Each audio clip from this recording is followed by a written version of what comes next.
podcast. I'm your host, Clint John, and joining us today is a person who plays a critical role in the transparency and stability of our county. Miami-Dade Clerk of Court and Comptroller, Juan Fernandez Barquin. Mr. Clerk, thank you for joining me today. It's a pleasure to be here, Clint, and we've known each other for a couple of years now, Yeah. and thank you so much for this invitation. Yeah, on a personal note, I know I met you last year in June when I was shadowing Mayor Cava, and you gave me a few words of advice, telling me some books to read and some podcasts to go over, and here we are on our own podcast today. So thank you for your continued support of our mission. Of course, and it feels so long ago. I mean, Right. it really does feel Yeah. it was Time years. is moving fast. 2026. No, 24 was 2 years ago. Yes. Right. Crazy. Yeah, it really is. So you're the clerk of, right? You moved from the Florida House, I think it was, Yes, sir. to serving in this administrative role. Mm-hmm. What is the biggest shift in moving from a legislative role to an executive one? And what are some skills that were transferable and non-transferable? So in the legislature, you have to consider that being in the House, I'm one of 120, right? In the Senate, I would have been one of 40, right? But either way, I was one of 120 in the State House. I was the chair of a committee, a subcommittee, specifically a subcommittee, because there's subcommittees and then there's the big committees. But there's a lot more teamwork involved on the legislative side, right? Because you have all these other colleagues that you're working with. If you're passing bills, if you're sponsoring bills and filing bills, you got to work them. So you got to convince the chair to hear them. You got to talk to the policy advisor, who's the staff, to also make sure that they're comfortable with it. There's a lot of moving parts behind the scenes, as opposed to on the executive side where it's just one of one, right? I'm making decisions, I'm implementing them. I mean, albeit that my function is more administrative and ministerial, but it still is an executive position. So I get to dictate the policy, whatever it is. We have to follow the law, whatever is in state statute, whatever is in the interlocal agreement between our office and the county commissioner / county mayors, right? That government function, that government body. So we have to follow the law, but we can also create our own policy internally for certain situations. But it's totally different. It's a totally different game, because I'm one of one, right? So it can get lonely, but I have a great team around me. Absolutely. So that's not often. And then, so for those who don't know, what is the relationship between yourself and the legislative body, being it the Board of County Commissioners and maybe the county mayor? That's a fantastic question. Okay, so the county commissioners sit in their legislative capacity. The mayor sits in her executive capacity with the power to veto certain bills, basically have a lot of control over the internal governance of the county government itself. The county commissioners create the budget, and they're the ones that approve where the money goes, right? So $50,000 will go to this program, 2.7 million will go to this department, so on and so forth. They basically tell me that, and in my comptroller function, in my capacity as a comptroller, which is a fancy word for government accountant. I have 4 jobs as a comptroller. I'm the county investor, so I'm in charge of the county investments. I'm the county auditor. I'm the accountant to the Board of County Commissioners, and I'm also the custodian of funds.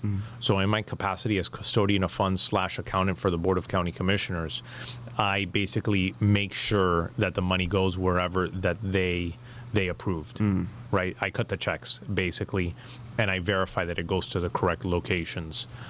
That's basically how we work hand in hand on that. We roughly have in the comptrolling department, it's roughly, I would say, about 250 employees. You need it. And that's, and that's lean and mean. Yeah. I mean, that is something that we still have a fair amount of vacancies. So if anybody is listening, if you don't mind, I'm gonna address the public. If anyone here who is listening is interested in our office, you can go to our office website, miamidadeclerk.gov, and you can just type in careers, hit search, and it should be the first link. You have to create a profile on a system called Informs, and then you can select what positions you want to apply for. And it's not just our office, but also the other county constitutional offices, and also the main county government. But yeah, so going back to your question, though, that's how we work together with them. But that's just on the comptrolling side. I would love to, if I can explain the clerk of the court side. So clerk of the court, on the clerk of the court side, I'm basically the custodian of the files, right? So civil cases, criminal cases, family cases, all that stuff, all those files that the judges see, I'm the custodian for those files. In addition to that, I also organize jury duty. I also accept payments for traffic tickets and parking tickets, but it's also very important. I want the public to understand that I do not give traffic or parking tickets. I just collect the money, right? Right. Those are the principal functions on the court side. Also on the county side, though, what I also do, I'm also the clerk of the Board of County Commissioners. So you've been to a county commission meeting, right? I have about 4 or 5 deputy clerks off to the side that are monitoring what is going on in the meeting, taking minutes down, notating who sponsored what legislation, how did the county commissioners vote, if someone had a question, if someone spoke from the public, what did they say? And that's tedious. It's incredibly tedious, very, very, which is amazing, though, because technologically there's going to be a lot of AI. There's a couple of AI systems that are coming out that are on the market that can help in transcribing and summarizing. Yeah. And we're currently in the process of procuring one of them. So I'm very excited about that. Yeah, make your job a whole lot easier. So clerk of the board, we also issue marriage licenses.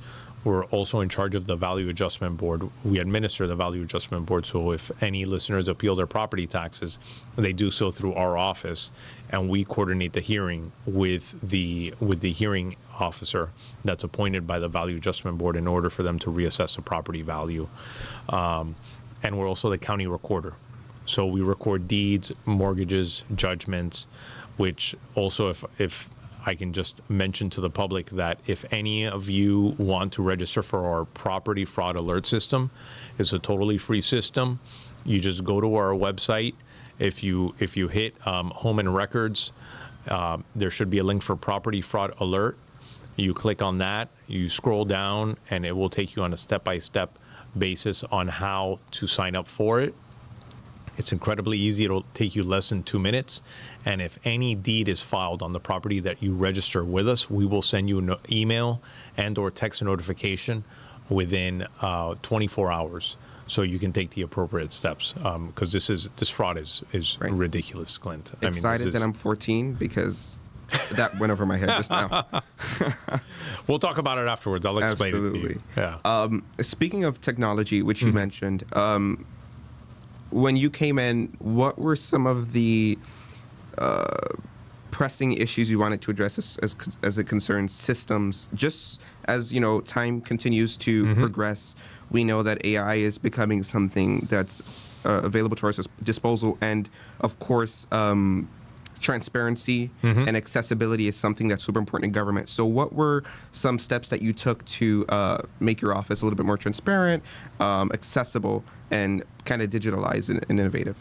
So I looked at it from a very simple perspective, right? I came up with my priorities, and I tried to figure out what was the low-hanging fruit. And I sat down with my IT team and ask them, right? Because the IT this day and age is basically like the backbone of any business, of any government entity, of any business. I mean, they are the ones that do the heavy lifting, right? So I sat down with them and I went over my priorities, and they said, okay, this is easy, that's easy, that's easy, that's going to take time, that'll take time, and that may never happen. Right? Let's just be realistic. Yeah, and I said, hey, listen, all I ask for is your honesty. Right? So I can orient and put time and effort into the things that matter. One immediate thing that we started doing was a payment plans online. So individuals who have a pending traffic ticket can go online and they can select to do a payment plan. They don't have to pay everything at once. And for a $25 fee, they can do it over, I think, up to a year, maybe even more than a year. Yeah, which helps a lot of individuals. I get an email every morning at 9 a.m. on how many people signed up for the payment plans, and almost daily it's over 100. Typically it's over 100, anywhere from about 100 to about 140, which is, I'm ecstatic. When I see that, I feel, I really just appreciate the effort that the IT team did. Established, Yeah, because it's helping a lot of individuals. Also, it's avoiding people from getting their licenses suspended because they're there. We also were able to technologically do modifications to the system that if people have a suspended license because of a traffic ticket, they can go on our website, they can get on a payment plan and reinstate their driver's license also, as opposed to having to physically come in person to one of our offices where the person has to take time off work, maybe have to do some sort of organization for child care, and lose time, right? And gas coming into one of our offices. So that was one of the big things. One of the things that we're working on that I expect that this year will get implemented, and it should definitely get implemented, and at least the first draft of it should be out in the public within the next couple of weeks, is a dashboard, a financial dashboard for the county where people can look at budgets in a very detailed manner, because I want the general public to be able to do research and see how much my office is spending on coffee. How much are they spending on water? You know, like these things, it sounds minute. But it's not just that. You can already look up salaries, right? But I want them to be able to see the actual county budget and how things are being spent. Right. I think we owe it to the public. They are the taxpayer. It's their money, Yeah, it's their money. They're my boss. Right. So I mean that's a big thing that I'm working on, the dashboard, and that's going to be a constant evolution. I don't anticipate that there will be a final. We won't ever finish with that. We're going to keep adding to it layer after layer after layer, to just make sure that the public is aware of it. And I want it to be easy also, right? This is something that it's very, very easy to get stuck in the weeds on something like that. But I think that making it as simple as possible is critical. And that's going to be one of our goals. Yeah, well, thank you for making sure that your systems are transparent, accessible. Is really what the citizens need. So our fellowship with our 19 high school students focuses on economic policy. How does the clerk's office play a role in sort of policy as it concerns to economics, and to what extent? Well, I mean, we essentially cut the checks, right? So the county government tells us where they're allocating the funds. The county commissioners in their legislative capacity determine that. We cut the checks. We verify that the money is going to the correct place. We minimize on fraud, which is something that we've been the victim of fraud 2 times now in the last couple of months. Oh, really? Yeah, where people will change legitimate companies.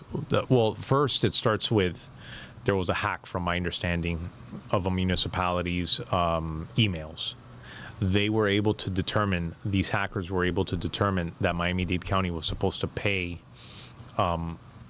this municipality a certain amount, or to pay a vendor that also worked with that municipality and worked with the county. Somehow they were able to figure out that this third party was due for a payment. So they issued an invoice very similar to the ones that this third party issues. Yeah. And then at the last minute, what they do is that they'll send instructions saying, hey, we changed the wire instructions, our banking information. Please send it to this new bank. We've caught it both times. But from an economic standpoint, that's really where I would say our office is kind of like the defense for the county, to make sure that it's going to the right places, and it's not being going to the wrong places, and also not being spent in the wrong ways, because my office will also request invoices and just justification for expenses. Sounds great. When we first met, you told me to stay curious. Why is constant self-education so important for a leader in public service, or in any facet? I would say the number one reason on that, to stay curious, is because one day, I think things are always changing, things are always moving, right? So you need to keep an eye on where the bullseye is, and monitor it and see where it is, because things change. The winds change, the oceans change, the seas, one day it's calm, one day it's rough. I mean, it's something that you have to be constantly in anticipation of what's going on, and stay on your toes and stay sharp. Sounds great. And so our 19 fellows are currently in high school. If you could go back to your 17-year-old self, what is the most important piece of advice that you would give yourself regarding career, character, etc.? I would have picked more mentors and been more vocal about it, and really engaged more potential mentors at a younger age. That's what I really, looking back on it, I wish I did some of it, but I just wish I would have been a lot more active on it, and really tried to shadow people more, and been a little more curious. I would say I was more on the introverted side. Yeah. I wish I would have been more extroverted. Yeah, and so with our fellowship, we're definitely taking students in, taking them to offices like yours so that they can shadow people like you, and to give them those opportunities that you would have appreciated more of those when you were younger. On that note of adolescence, what experience, positive or challenging, shaped the person who you are today? Wow. Such a great question, Clint. I would say getting, this sounds silly, but it's kind of like, it's these little moments, right, that kind of like change your perspective on things, was getting my first failing grade on like a progress report, and getting reamed out by my mother for it, right? And what she would do is, it wouldn't even be a failing grade. It would maybe be like a B or a C. Oh my gosh, she would just get, like my mom. She would get the progress report and show it to me and go, "Is that the best you can do? Is that really the best you can do? Let's be honest here. I know you can do better than that. Look at yourself in the mirror and tell me if that's the best that you can do." And that kind of motivation, has stuck in the back of my mind. So when I do something, I make sure that it is the best it can be, right? I mean, at the same time, don't let perfect be the enemy of good, right? But you got to make sure that it's at least a fully cooked product, and it's not half baked. Right. Yeah. Okay. Sounds great. We'll definitely take that. So excellence across the board. So I reached out to our fellows today, and they put together a few fun questions for you. So let me pull it up here. Okay, so our first question is going to be, what is a Miami spot that instantly resets your mood? Oh, Shibui's sushi restaurant. Oh. It's on Sunset. We all love that, yeah. And I think 197th Avenue, more or less. I've been going there since I was in high school. Oh. When I was in college at FIU, I had a bunch of friends who were waiters there. When I would come and visit when I was in law school, and I'd come back and visit, I'd go there all the time. When I lived in Kendall, I would order from there. That was the first spot where I took. It was one of the first dates with my wife, but also one of the first location where I sat down for dinner with my wife and my future mother-in-law, my wife's mom. Oh my right? gosh, that So must have been so memories there. Yeah, a lot of memories at that restaurant. Yeah. Okay, what is the first job you've ever had, paid or unpaid? My first job was as a food prep in Sunset Place. Right now it's, I don't know the name of the restaurant, but it was across from the Beverly Hills Cafe, which is now the Sports Grill on Kendall Drive. And I learned at that job prepping. I was doing food prep and also making sandwiches, wraps, salads, that it is so critically important to respect. Not just anybody and everybody, right? When you go into a store or you go to a restaurant, but I think everyone should work in the restaurant industry at least once in their life. Yeah. Because it's a great place to learn customer service. It's a great place to just learn, treat people the way you want to be treated. Yeah. Right. And it always treat especially the service staff. I go out of my way to treat them with respect, to see how they're doing, because it is such a tough job. But that was my first job, and the restaurant was called the Fresh Express Market. Lovely. I can imagine, on that note, like, of respect, how you meet all different kinds of people every day. Like, everybody needs food. So, yeah, I see a lot of times those in the retail industry or fast food restaurants or anything like that get treated really, really badly. Yeah. But it's important that we respect everyone. Yes. Especially, I mean, fast food. I mean, you need the food. So. You need the food, yeah. Right. I mean, don't mess with people who are handling your food. Exactly. That's rule number one. Treat everyone with respect. Two, especially the people handling your food. What was your one of your dream jobs in another realm? So I would say, like, I wanted to be a doctor 3 years ago. Now I want to be a public administrator. So that chapter of, like, I wanted to be a doctor, what was that chapter for you? I thought about being a doctor, but I'll tell you this. That thought came out of my mind after I took AP Bio in high school. Yeah. After that, I realized I did not want to do that. But I'm not cut out for this. But there was a point in time that I would watch ESPN SportsCenter in high school all the time, and I would say being a sportscaster was like a very brief thing that I entertained, and I don't think I've ever shared that with anybody. Really? And yeah, was it like, I always thought that'd be really cool. Yeah, that'd be, that'd be amazing. Yeah, but being a doctor, I feel like every person has had that chapter, want to be a doctor, or a lawyer. I feel like those two are like, oh, maybe I should do it. I would say this though, Clint, if you go to law school, take the bar. Even if you're not going to practice, still take the bar. It's still worth it to have the license. I mean, you just spent 3 years of your life doing it. It's worth it. Right. Yeah. And would you say that law school prepares you for the bar? Generally, it does not. Oh, wow. In my opinion, it doesn't. What law school really does is it really trains you to think a different way. Now, there are some schools that have exceptionally high percentage rates of passage for the bar, which is phenomenal. That's great. I'm not arguing with that. And those are schools that I mean, are particularly, I think, the best bang for your buck to take a look at.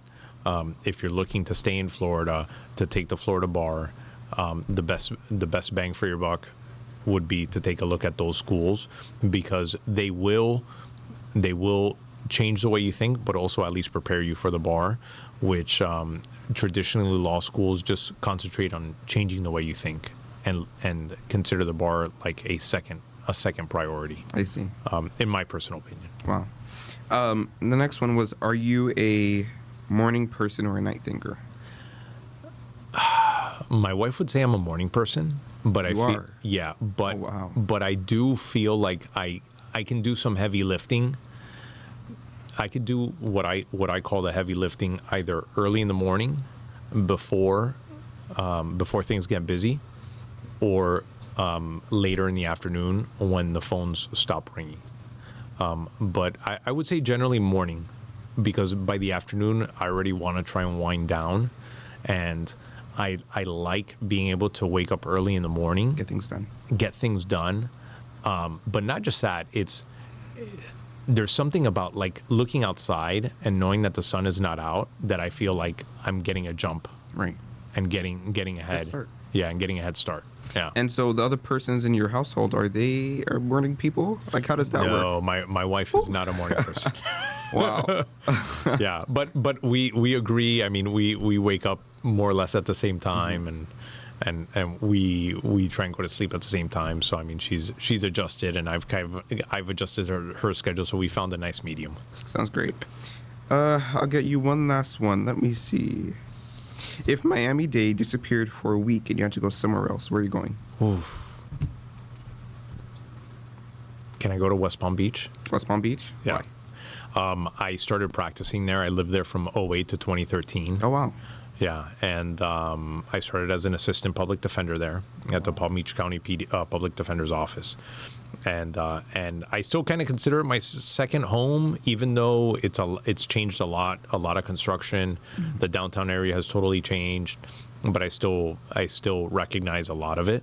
But it's an area that I really, like I don't know, I still feel like ties to it, Right. even though it's been years since I lived there. So I would say there. Yeah, I love Water Rapids, so I'm there 3 times a year. And also I forgot what the name of the zoo is. That is it Lion Country Safari? Yes, Lion Country Safari. Fantastic place to go Fantastic. And I love the monkeys, the gorillas. to. They're so Yes. nice. As we close, I want to ask you to share with our young viewers a piece of advice that's universal that they can take with them. I would say to our young viewers, as we mentioned earlier, stay curious, all right? Stay focused, and so many things have already been accomplished, and I know it could be very difficult for you to think to yourself, what kind of mark can I make with so many generations having passed through here? I totally understand, because I used to think the same thing, right? But think of it also of how to enhance things, how to stand on the shoulders of giants, and how to make a difference. And just stay open-minded and don't get discouraged, okay? A great story is the Dyson vacuum cleaner. You've heard of the Dyson vacuum cleaner? No, I have not. No? Okay, so if you go to like Best Buy, there's a vacuum cleaner there. There's a brand, the Dyson, Dyson. I think his name was James Dyson, was the inventor. James Dyson worked on the prototype to figure out how to perfect the vacuum cleaner without a bag for roughly about 13 years. Without a bag. Without a bag. It took him 12 to 13 years to develop this prototype, Wow. right? And that was a man who every day, 7 days a week, was going back there, trying to figure it out. He had thousands of prototypes that failed, and he finally got it right. Wow. So that's one thing I would say to the viewers, to the young viewers. Just stay hungry, stay focused, okay? Don't get discouraged, and just keep hammering away. Sounds great. Thank you so much, Mr. Clerk, for joining me. I'm sure our fellows are going to enjoy this. Their peers, our community leaders, our educators, and we look forward to seeing you again. My pleasure. Thank you.